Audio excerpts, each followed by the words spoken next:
Mini just announced 3 more electric cars, and they're awesome! Automobiles running on electricity alone aren't entirely fiction in today's day and age. Can you believe it? Rather, can you imagine a world full of electric cars? A world where gasoline-operated cars are only to be found in, museums? Don't you conventional car lovers worry? That won't be happening shortly, but with Mother Nature ringing bells of caution and gasoline prices hitting the roof, it's just a matter of some time before we go electric full-time. Researchers expect electric vehicle sales to double by the year 2025. So in today's video, we will discuss Mini and its new venture within the EV industry. Still, before that, we thought it would be amazing if you could push the subscribe button the way you press gas while revving a car. Also, don't forget to like the video. Now, let's get started. Perhaps this is why many leading brands can be seen upgrading their automobile portfolio. Some of them have even planned to go electric full-time. Mini is one such brand. The Mini was purchased by BMW way back in the 90s. We, like you, cannot wait to get into the juicy details of its 3 new electric babies: Electric Countryman, Aceman, and Mini Cooper. So fasten the seatbelts of excitement and let's jump right into the world of electric vehicles. Electric Countryman. Mini is all set to rock the roads with its first-generation Electric Countryman. Although the brand currently has only one electric model called Mini Electric, it's all set to expand soon. Besides, they're in excellent hands with BMW and Great Wall Motors. Best of both worlds, why wouldn't it be? We're talking about premium brands here, aren't we? This EV will result from the combined efforts of the Chinese and Bavarian engineers. Production and sourcing will be done in China. It still retains the neo-retro styling. New elements include a hexagonal grille, a rectangular light cluster, and a cleaner bumper design. In addition, Countryman will feature alloy wheels made using 100% green energy. Well, EVs and sustainability do go hand in hand, don't they? Also, the small motor size and increased wheelbase add to the driving and passenger experience. We say so because the car looks dingy when you look at it from the outside, but those fortunate enough to test drive the vehicle have a different story to say.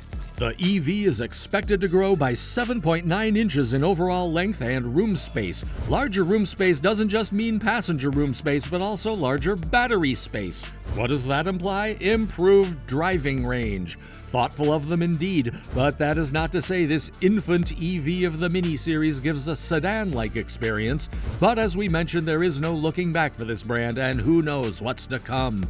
The brand has come forward to say that it will set foot in the compact SUV space, and its design will be similar to BMW iX1.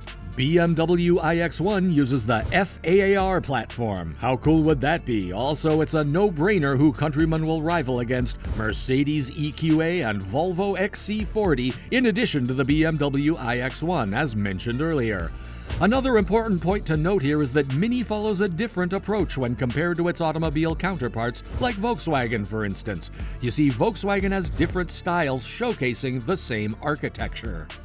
In the case of this BMW sister concern, the tables are switched. What we mean to say by that is the EV model and combustion model will be identical twins. You won't be able to tell the difference by just looking at it. Regarding battery power, the Electric Countryman will have 2 battery packs with 40 kilowatt hours and 50 kilowatt hours. Also, it comes with 2 engines, Cooper S and Cooper SE. The former falls under the entry-level category with a horsepower of 165, and the latter is a more sporty version with a horsepower of 225. The Countryman's estimated range would be around 311 miles. All in all, we can say that Mini has come a long way since its humble beginnings in electric vehicles. Needless to say, this applies to its price as well. Mini Aceman. What if we tell you that this vehicle of the Mini series did make an unsuccessful launch in 2012? Yes, you heard it right, the Mini Aceman was initially brought into the marketplace as a 2-door model, much to the dislike of folks back in the day. This was because 2-door vehicle model sales were gradually declining, and Aceman eventually got off the market in 2017. But Mini did not give up on this one, and we are thrilled to let you know that Aceman will soon make it to the automobile world in 2025. this time with improved features. Who wouldn't benefit from the experience even if it wasn't great? For starters, Aceman is entering the marketplace this time with 4 doors. In addition to that, its functioning will be based on electric powertrain technology. Now, what we mean by that is the latest Aceman version will not have a transmission tunnel, which provides a flat floor and increased passenger comfort. We will get more specific. Passenger comfort implies raised seated platform and added ground clearance. Its manufacturing is set to take place at GMW's plant located in China. For those of you that don't know, GMW is a joint venture in which BMW has 50% shares. Let's go into the interiors of Aceman, shall we? One thing that caught our attention was the green, velvety steering wheel. While this detail might seem unimportant, which car has a steering wheel of that color? Diving a little into the psychology of green, we found that it symbolizes growth and renewal, a perfect color to represent all that Mini stands for. The real star is the round-shaped dashboard next to the steering wheel, which produces ultra-high resolution pictures. You can very well use it like Netflix avatars. Cool, right? Another exciting feature of the Aceman is its toggle bar, which is interesting. With exquisite features that enable various horns and whistles, the Aceman gamifies the entire experience of driving. Okay, we'll pause here and use that to remind you of our existence in the YouTube space. See it like a quid pro quo, or in other words, we give you content and you give us subs. It won't take long. Honk that subscribe button. You'll see a tiny bell icon next to it as soon as you finish. Click it too to never miss out on us. Also, tell us in the comments which feature caught your attention. All are in tight competition if you ask us. With that, we head to the next arrival in the mini-series, the Mini Cooper.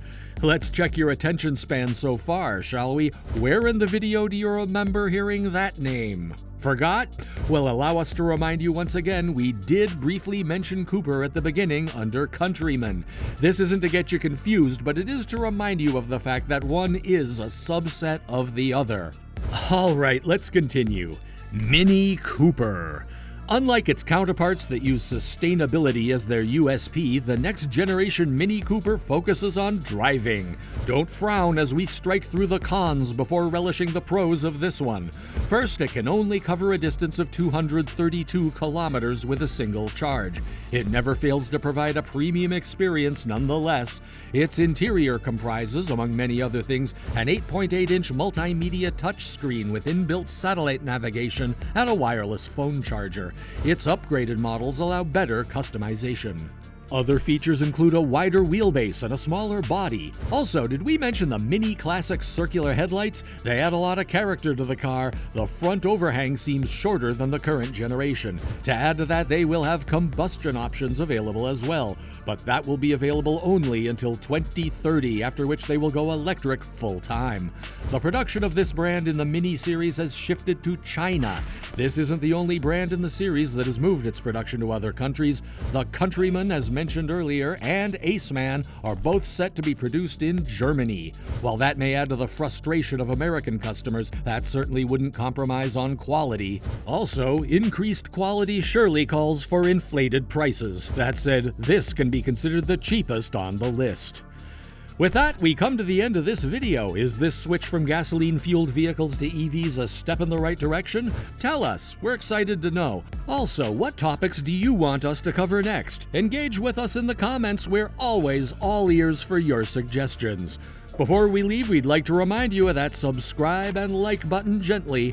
And don't forget the bell icon, and keep coming back to us for more stellar content like this. Bye!